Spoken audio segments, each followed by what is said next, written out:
बिस्मिल्लाहिर्रहमानिर्रहीम। अस्सलाम वालेकुम। इंसाफ न्यूज़ एजेंसी के न्यूज़ रूम में खुश आमदीद। आज की ब्रेकिंग न्यूज़ पर एक नज़र। डिस्ट्रिक्ट जेल के 22 कैदियों ने मुख्तलिफ इम्तिहानात में कामयाबी हासिल की है, जिस पर सुपरिटेंडेंट और डिप्टी सुपरिटेंडेंट्स की तरफ से पास होने वालों को मुबारकबाद दी गई।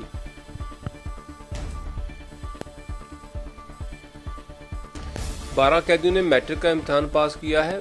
10 कैदी इंटरमीडिएट 2 फाजिल उर्दू के इम्तिहान में कामयाब हुए।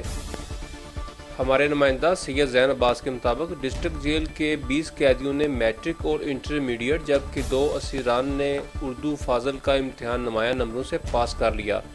सुपरिटेंडेंट जेल गुलाम सरवर लंगड़ियाल ने डिप्टी सुपरिटेंडेंट्स राना मोहम्मद लतीफ़ और अताउर रहमान के हमरा कामयाबी हासिल करने वाले कैदियों में इसनाद तकसीम की।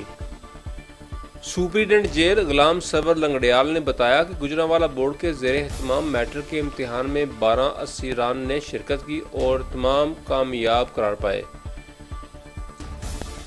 इंटरमीडिएट का इम्तिहान पास करने वाले कैदियों की तादाद 8 है, जबकि 2 कैदी फाजिल उर्दू के इम्तिहान में पास हुए। उन्होंने इम्तिहान में कामयाबी हासिल करने वाले कैदियों को मुबारकबाद दी और कहा कि हुकूमत पंजाब के क़वायद के मुताबिक इनकी सज़ा में भी कमी की जाएगी। उन्होंने उम्मीद जाहिर की कि मैट्रिक और FA के इम्तिहानात में कामयाबी हासिल करने वाले कैदी रिहाई के बाद मुआशरे की तरक्की के लिए अपना मुस्बत किरदार अदा करेंगे।